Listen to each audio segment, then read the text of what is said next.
Hello, I'm Barry Daniel, and this is the podcast of the Middle Way Society. Our aim is to encourage a universal approach to living a more integrated, ethical life, avoiding dogma or any appeal to authority.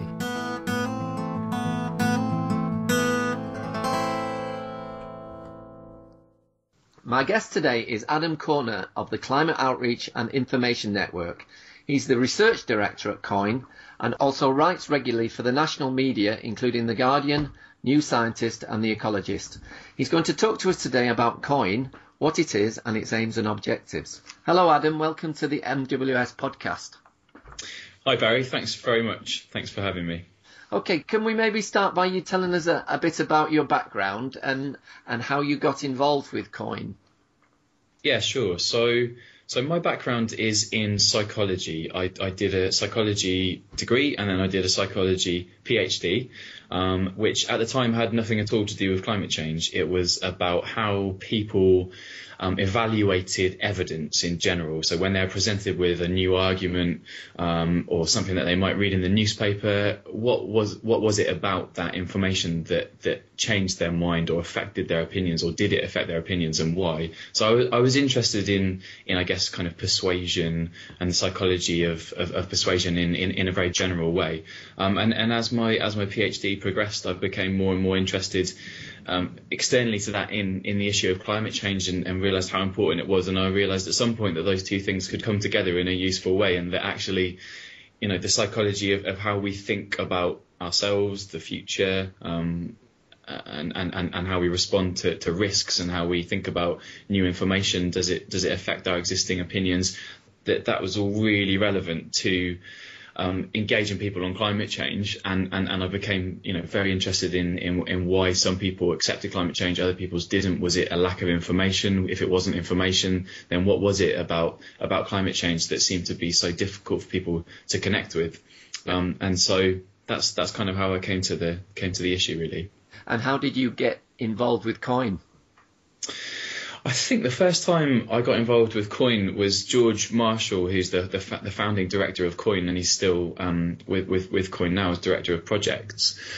George got in touch after he read something that I wrote for The Guardian, which was, I think, in fact, I know exactly when it was, because it was just after Barack Obama had been elected the first time round, and he was talking a good talk on climate change. He's since perhaps gone a bit quieter than people might have liked him to, but at the time he was making a lot of noise that he was going to take climate change seriously. And I wrote a piece that basically said that the missing piece in the puzzle in terms of taking action on climate change, if you're serious about it as the president of the United States of America, is understanding the psychology of how people think about this issue, so we can have all the policies in the right place, all the technologies in the right place, but without getting into the psychology of it and why people do and don't think it's a big issue or think they should respond to it, then it's only half the problem. Right. I think we'll come back to that later, actually, something that Barack Obama said. But maybe we could start about the issue of climate change itself, which is arguably the most important and urgent issue of our time. Your colleague, George Marshall, who you've just mentioned, suggests that climate change is a perfect and undetectable crime everyone contributes to, but for which no one has a motive. Could you explain what he means by that? Yeah, so I think climate change is in many ways unique in the sense that as a risk issue, it's something that we find really difficult to get our heads around, and that's for lots of different reasons, I think. And one of those is that there isn't an obvious enemy, an other to point to and to say this problem is their fault. We need to put a stop to whatever it is that they're doing, and that will be the answer to the problem. And I think a lot of issues that people are able to take more seriously and think about, like terrorism or something like that, do have an obvious enemy which people can position themselves in opposition to. Whereas although you can kind of plausibly argue that the fossil fuel industry and the extraction of fossil fuels is at source is the cause of climate change. So we might want to say that maybe the energy companies are the bad guys, the people that speculate and make money from the extraction of fossil fuels are the bad guys. But at the same time, and you find this in research that we've done at COIN, that idea quickly unravels in people's minds. Although they might reach for that explanation initially, they then quickly turn in on themselves and say, well, actually, we're all implicated in some senses in this. We all use energy. It's very difficult to step outside of it. And I think that's one of the reasons it has been so difficult for people to get to grips with. If you think of something like smoking and the fight to reduce the amount of smoking that people do, and other sort of health-based campaigns, although it's really tough and smoking is an addiction, and I don't want to for a second suggest that it's been an easy fight against smoking. It's in some ways it's a single issue. You can identify it, you can draw a line around it, you can see a threat that's personal and direct to you. There's actions that you can take as an individual that will resolve the problem. And none of those features are present with climate change. Like, the responsibility for the problem is dispersed. The impacts of it are dispersed as well. And there isn't anything that we can do that's personal and direct to address the problem. So people talk about that as the psychological distance that's really at the heart of climate change for a lot of people, especially in nations such as the UK, where at the time being we don't experience huge amounts of extreme weather, and so there's not even those sort of perceptual cues to trigger us in thinking about it most of the time. Yeah. So is that focus and more the psychological approach, does that make you different than, say, the other environmental pressure groups such as Friends of the Earth and Greenpeace? Yeah, I would say absolutely. So while we completely support the work that a whole range of organisations do on climate change and environmental issues, we often try and get across to people that in some ways we're not an environmentalist group.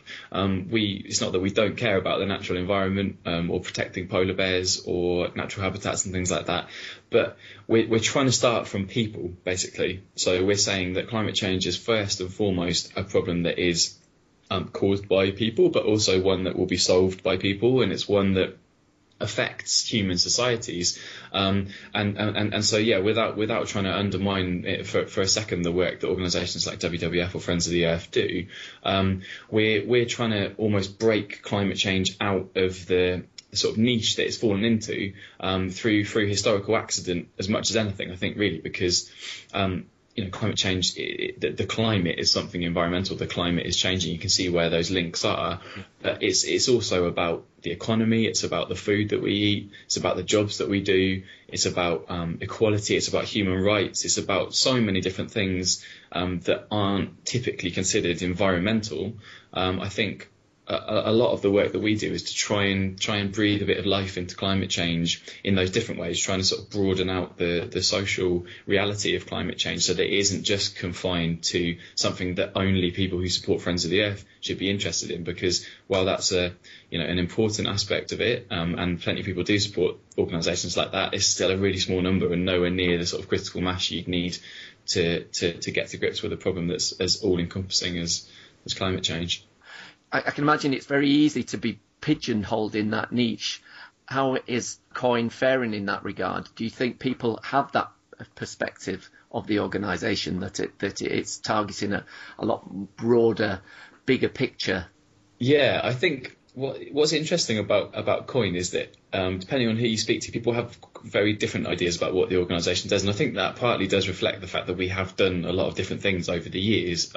So we've often been quite close to the sort of forefront of changes in engaging the public on climate change. So if you go back maybe 6 years, 7 years or something like that, when the organisation was still quite young, there was still a real kind of clamour amongst lots of different groups of the public for factual information about climate science. Basically, what is this thing, climate change? What do you mean greenhouse gases? Those terms were not in popular usage as much as they are now. People maybe weren't as familiar with carbon dioxide, things like that. So we used to run sessions for people to literally just learn more about the underlying facts of climate change.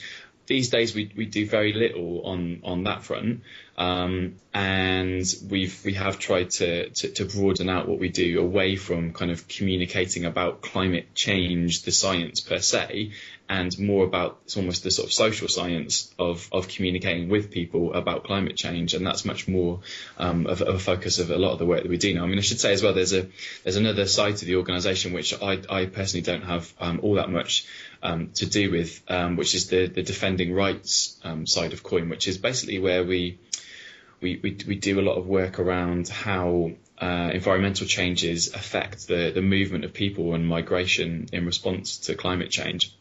And we've always, I guess the thing that ties those two things together is the focus on people, rather than just the climate, the environment as something distinct from people and the people that live in it.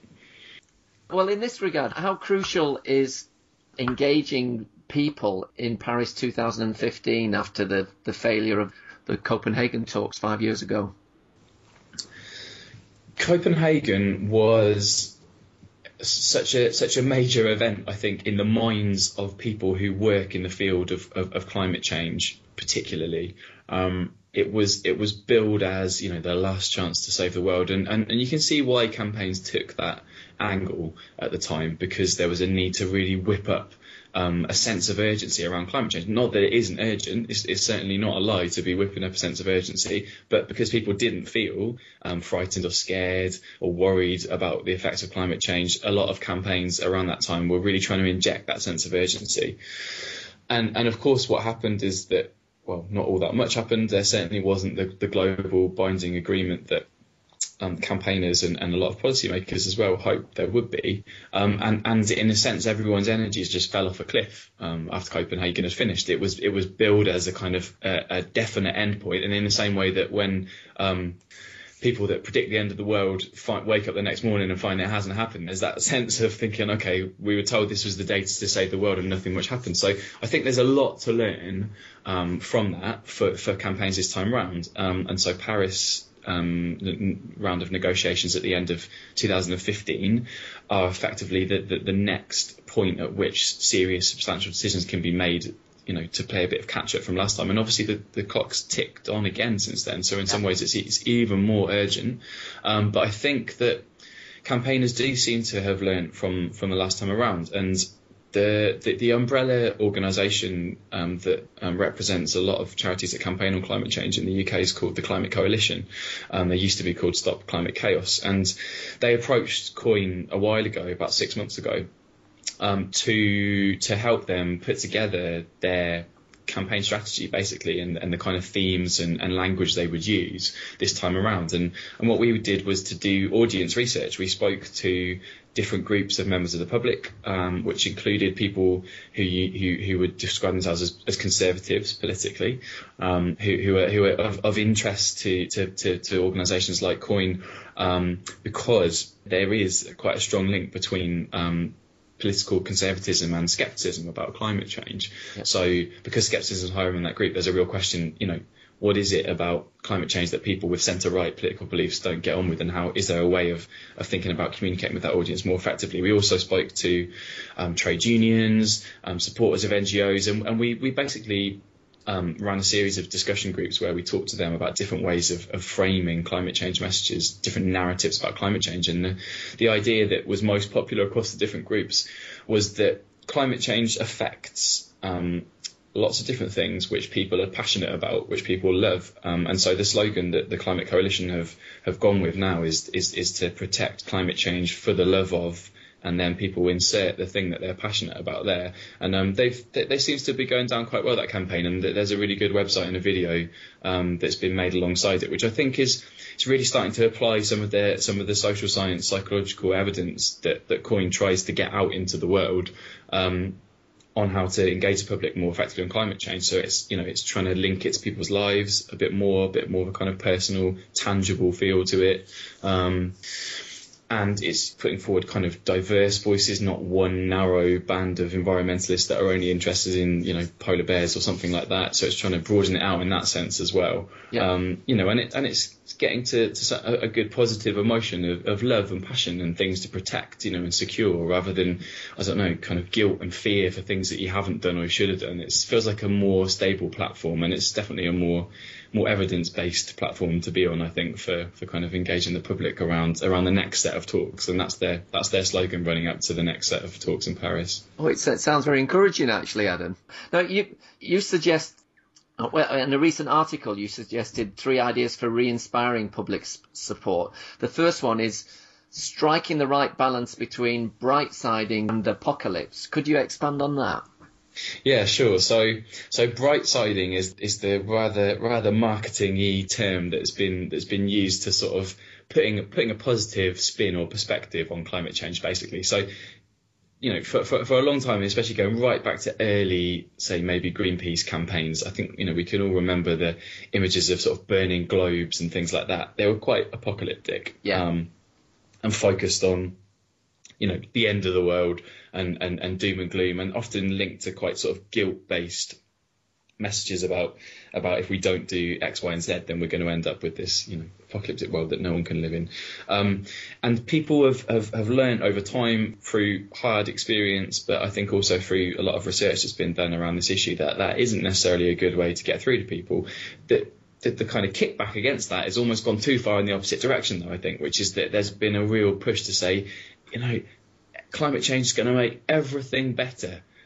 Which I don't think is true. It'd be nice if it was true, but I don't think it is true. There's going to be some real challenges to face. At the very least, there's the biggest sort of coordinated transition we've ever faced, and we're facing it as a global society, not a local village or a nation. To move from a source of energy that has powered us through the Industrial Revolution to new sources of energy that shouldn't mean that our quality of life is affected in a drastic way, but will mean that we have to rethink a lot of things, and it's going to have knock-on effects to every aspect of our lives. And to sort of pretend that there won't be any real challenges in there, I think, is to be misleading, really. So the bright siding on the extreme is not useful because it's misleading, and it's not painting an accurate picture. The doom and gloom stuff on the other side is also, I think, not true in the extreme senses, because the world isn't going to end. Whatever we do to it, we might do some terrible things to ourselves as a species and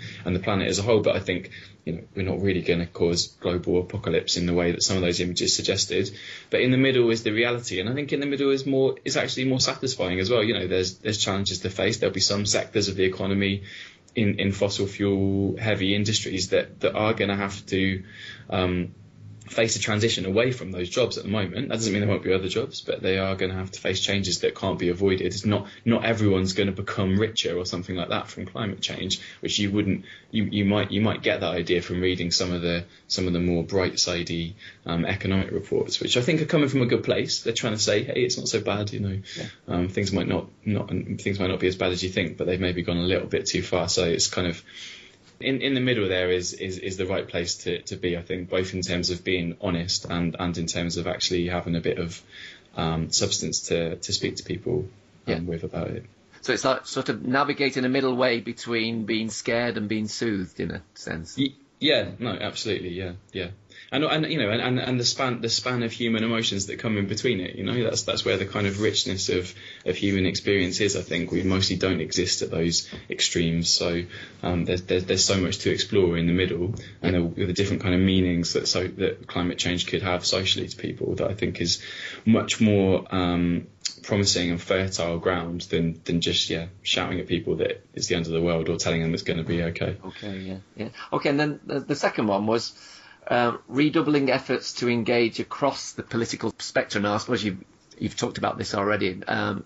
Will you be, for example, you mentioned there was a lot of resistance within more conservative thinking. There was Owen Paterson this morning on the Today programme saying that climate change predictions are greatly exaggerated.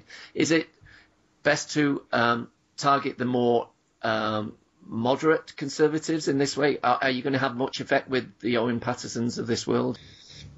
Yeah, I mean, Owen Paterson is a curious character in a way, because he strongly self-identifies as a sort of man of the country. He that's the way that he puts himself forward, of the countryside. Yeah. And he's got the story about how he had a badger as a pet badger as a kid or something like that. And so ironically, he's been implicated in the making probably the wrong decision about the badger cull as a minister in charge of DEFRA, but. In terms of climate change, he was always very ambiguous when he was in post. It was only after he left that he came out all guns blazing, saying that he did doubt some of the mainstream findings of climate science. And you have to step back and ask, why do people who say they doubt the findings of mainstream science, what is it they're actually doubting? most people, not everybody, but most people, including I'd say, myself, perhaps you, like most people really, are not experts on climate science. I don't read new peer-reviewed publications on climate science because it's not my area of expertise. I'm not sure I'd be able to understand it any more than I could understand any other complex area of science. So all of us are having to go on, second-hand, sometimes third-hand knowledge about what the reality of climate science is telling us. And it's only when we get to the point where we've got such an overwhelming consensus from every science academy in the world that climate change is real and poses dangerous risks, and that urgent action needs to be taken of some kind, that we feel comfortable accepting that as just a fact. You don't need to keep going back and looking. We accept it as a fact, but some people don't.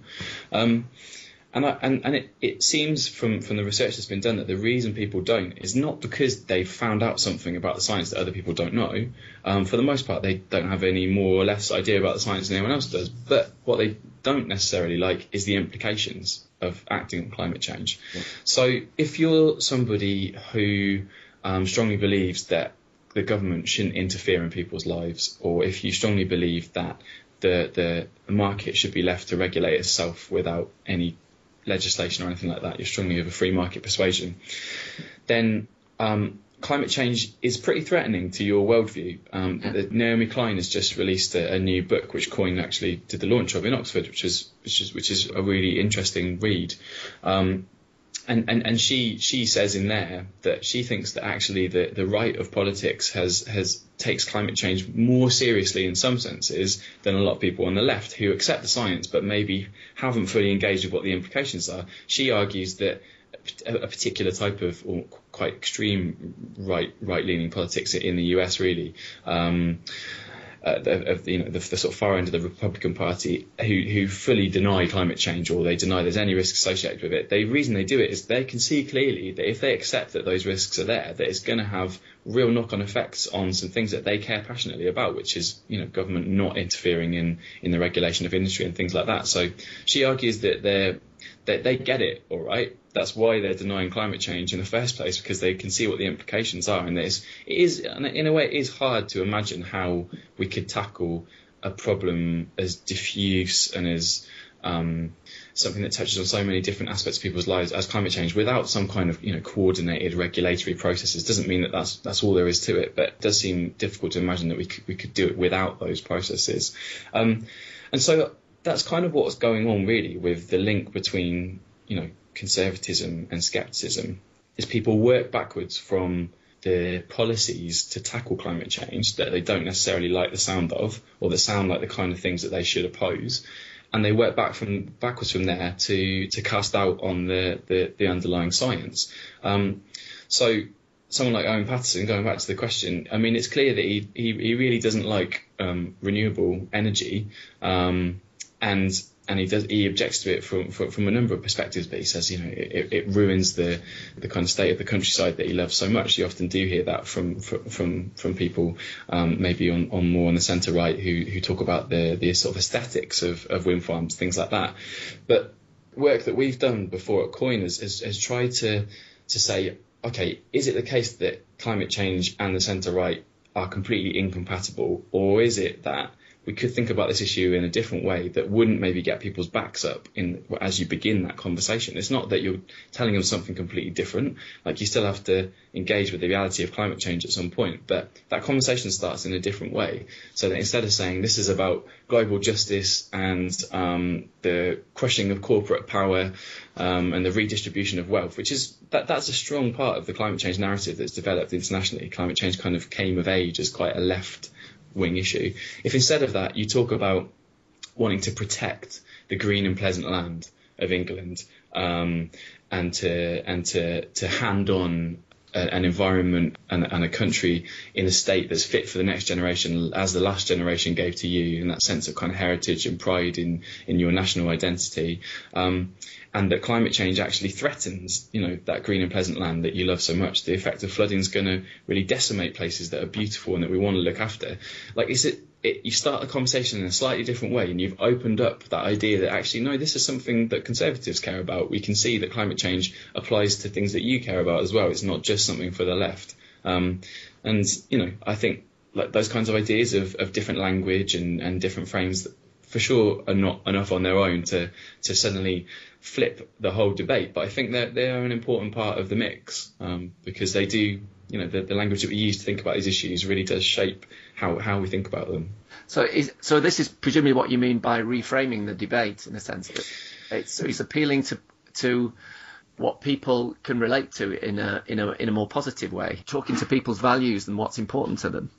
Yeah, exactly that. It's about speaking to the the diverse values that people have, and finding the sort of overlap between where people are, or like building a bridge between those values and what you might call like the values of a more sustainable society. So a lot of the work that Coin does, it draws on the work of decades of social psychology, looking at how different values are related to each other. And there's a certain cluster of values which are called self-transcendent values, values that transcend the self and speak to the interests of others, like altruism, concern for the welfare of others.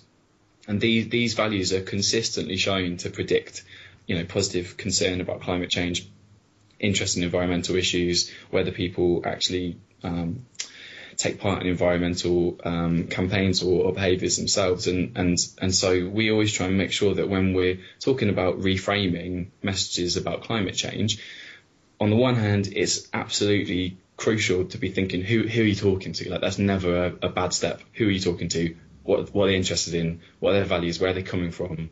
What's their perspective? What are their aspirations and their ideas about the future and where they want to be and progress and what they want the world to be like? But at the same time, you're also trying to map back across to these underlying sustainable values, these self-transcending values that ultimately need to be kind of promoted and built up in society if we're serious about tackling climate change. Because although you can say to people, and some campaigns and initiatives have done this, although you can say to people, well, you should install this insulation for your house because it will save you money on your energy bills. Although that might well be a really good thing, and I'm not saying for a second that people shouldn't be saving money on their energy bills, I think that's a good thing. But if your motivation for doing it is to save money, then are you going to take part in another energy saving initiative which doesn't save you money? Or are you going to just think of yourself as the sort of person that does things because they want to save money? Perhaps, it's speaking to more kind of wealth, materialistic values, which we know are ultimately opposed to people being interested in climate change. That's what the research shows. So there's a kind of broader set of work around these ideas, which are not just on climate change, like how do charities campaign on poverty, inequality, and all these different issues, called the common cause approach, which basically just applies that logic, says there's a kind of common theme to lots of charities' work, which has to do with wanting to solve what they call bigger than self problems that can't be solved by appealing to people's sort of selfish nature, and that anytime any charity or any other organisation goes outside of that and starts to appeal to people's selfish nature, they're actually making it harder for themselves in the future or other organisations to do their work, because actually you're trying to stoke that kind of boiling pot of civic responsibility and collective well-being in the medium to long term. And although it might be a quick win to appeal to more materialistic values, it doesn't actually get us all that far in the bigger picture. So what in a sense you're saying this is a moral issue. Are you saying that the evidence suggests that people respond more to appeals to ideas of justice and fairness rather than self-interest?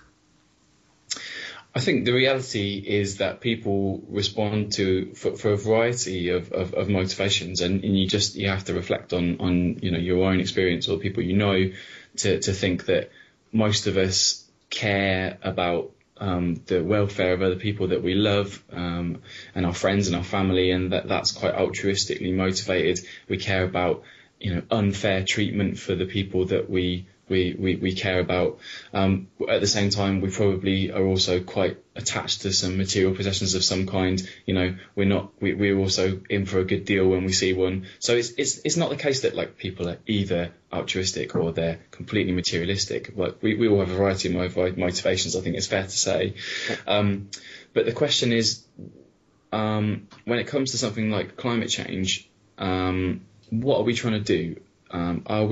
is this like a one-shot problem where we've got one opportunity and one message to convince as many people as possible to take part in one behaviour? Because if it was like that, then I would say just go for the thing that's most likely to work the quickest, and that could well be telling people they're going to save 50 quid.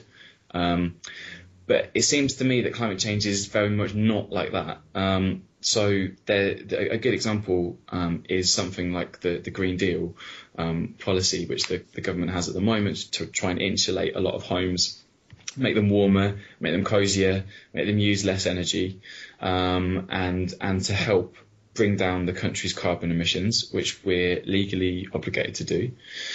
But to read about the Green Deal, you don't find out about many of those things. You don't hear the word climate change or carbon emissions or about making homes cosier and things like that. What you hear is that you can save money on your energy bills if you get this insulation installed.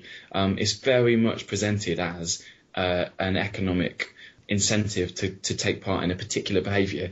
Just and like I said before, it's not a bad thing for people to be saving money on energy bills. You know, there's a strong argument that a lot of people are facing really energy bills that are too high at the moment, and that to me is a kind of distinct issue that they should be lower across the board. But the question is whether that's a good motivation for saving energy, because you know, the next time that something has to happen, the Green Deal isn't the end of the story, it's the beginning of the story. We're going to have another 20 policies like this before we get anywhere near our targets under the Climate Change Act. And so we haven't moved the discourse any further forward by telling people that they'll save 50 quid if they insulate their homes, or they'll eventually break even on their energy bills. You know, it's not that that's a bad thing, and that can be part of the argument somewhere in there. But we've got to be thinking when these are valuable, precious opportunities for starting a national conversation about climate change, and they're being squandered, I think, at the moment from the government's perspective by just avoiding talking about the issue altogether. Where actually we could be sending out teams of community-based, volunteers, people who are known, local tradespeople who can start to actually just build this sense that there's this enormous challenge that we're facing together, but everyone's doing it. It starts to put into place this idea that it's socially normal for people to be insulating their homes, and why are they doing it? Well, it's great, it saves money, but also we're doing it because, we need to cut our carbon emissions because it's the fair thing to do. It's going to make our country safer and more secure, and produce a kind of better climate for us all to be living in. And those kinds of narratives are really just absent, I think, most of the time from the discourse around energy policy. And although everyone, on the one hand, people don't talk about climate change, everyone talks about energy, but those two things are so dislocated. When you reflect on that, it's actually quite bizarre, really. Yeah, and I suppose this ties into the third idea for re-inspiring public support, that the nurturing of communities of conviction. This is not just a problem that we face as individuals, but we can tackle it a lot better if we can get together. Yeah. Well, so the kind of phrase, communities of conviction, I'm borrowing from some of George's work and something that he goes into a bit more detail about in his new book. So part of what George did for his book was to speak to a lot of different communities in the US, but including evangelical Christian communities, who I think he was interested in the first place because they have an unusual relationship to climate change, in that I think they're quite evenly split between people who are strongly, because of the links with the kind of conservative right in America, strongly opposed to climate change, and then also people who are quite active in promoting the idea that of creation care, and that Christians are stewards on God's earth.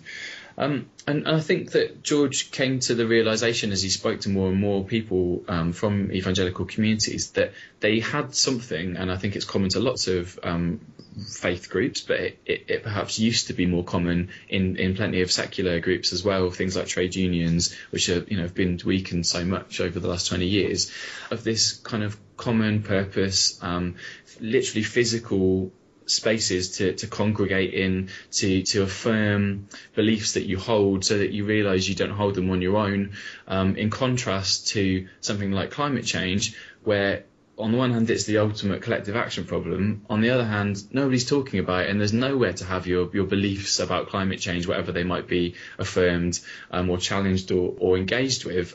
There's very, very few forums for that to take place at all. And I think that the point that rams that home for me is there was a recent survey by the Energy Climate Intelligence Unit, which is a new organisation that's been set up to sort of combat some of the misinformation in the media on climate change. And they commissioned a poll which asked members of the public to estimate how many people they thought, or what proportion of the public they thought supported renewables or opposed renewables, things like that. So it was kind of asking people to guess what the social consensus was on various topics. And they found these really striking disconnects. So although if you look at the polling data going back 10 years now, you see like 70-80% of the population in nationally representative polls will say they support renewable energy, solar, wind, whatever. It's a little bit different at a local scale where there are disputes over where these things should go, but in general the principle of renewable energy is widely endorsed. Okay. In this poll where they asked people to estimate how many people do you think actually support renewables, I think only 5% got the kind of right answer of 75 to 80% of people who actually support it. The rest of people drastically underestimated. They thought maybe only 50% support renewables, 50% against. So, what is that? Maybe it's a function of a false kind of balance in the media. Maybe climate skeptic voices get more attention. But also, I think it says to me that people are just we have no idea what other people think about these things. We don't talk to each other about it. How would I know what my neighbours think about climate change? I wouldn't dare to bring it up. As lots of people I think wouldn't, because it's something that you're worried that it might be seen as preachy, or you're kind of moaning at them to do something. You don't know whether someone might be climate skeptical, might want to argue with you. It's just kind of got to the point where we face this overwhelmingly collective problem in a completely atomized and private way, where unless you're in a kind of quite specialist network of people that talk about climate change, you don't talk about it at all. Yeah.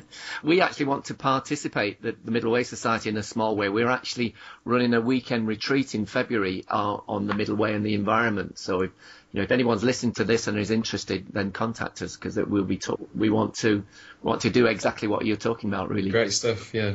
Anyway, on that point, my final question, Adam, well, we've talked a little bit about the middle, especially earlier on, but what is your understanding of the Middle Way, and how might it relate to what we've been talking about today? I think the thing that sort of stands out to me about the ideas and the philosophy of taking a middle way is that it's kind of pluralistic in a way. It's not something that sort of says there's a particular path set in stone, and there's certainly not particular extreme paths at either end set in stone. And I think that climate change up until now has been quite oppositional fight, and we hear this language. I slip into using this language all the time between skeptics and non-skeptics. The reality is, although there are some extremes at either end of the scale, maybe like 10% who flat out deny that climate change is a problem, and 10% who are extremely committed and live by their values in a way. The vast majority, the rest of us, are in the middle. We're kind of compromised by the things that we do, unintentionally or otherwise. We feel kind of guilty about the fact that we probably, overconsume relative to how much we think we should. And actually, the answer to something as complicated and messy as climate change is going to be complicated and messy. I think, like, it's going to be, we'll muddle through in our answer to climate change in a way that democratic societies always do. And there was a slogan that came out of the recent big march for climate change in New York, the People's Climate March, which related to the title of Naomi Klein's latest book, which is This Changes Everything. And the slogan that came out of that march, which seemed apparently to sort of emerge quite organically. No one seems to know who the originator of the phrase was, but the phrase was that to change everything, we need everyone. And I think that just, neatly encapsulates the idea that we do have to have a real diversity of approaches and understandings to climate change. Some of them I'm not going to like, some of them you're not going to like. Yeah. But as long as they're heading in broadly the right direction with a kind of, at a very general level, we're heading towards a sustainable society as defined by, avoiding the risks of dangerous climate change, keeping within a certain amount of global warming. Then the society that has solved climate change, in inverted commas, is probably going to be just as messy and complicated as the one that hasn't solved it yet. But hopefully we will at least have done that. Yeah, wise words there, Adam. Anyway, thank you very much for talking to me today. It's been fascinating. Oh yeah, thank you very much, Barry. No, it's good to. Thanks for the opportunity to speak to you and including us in your podcast.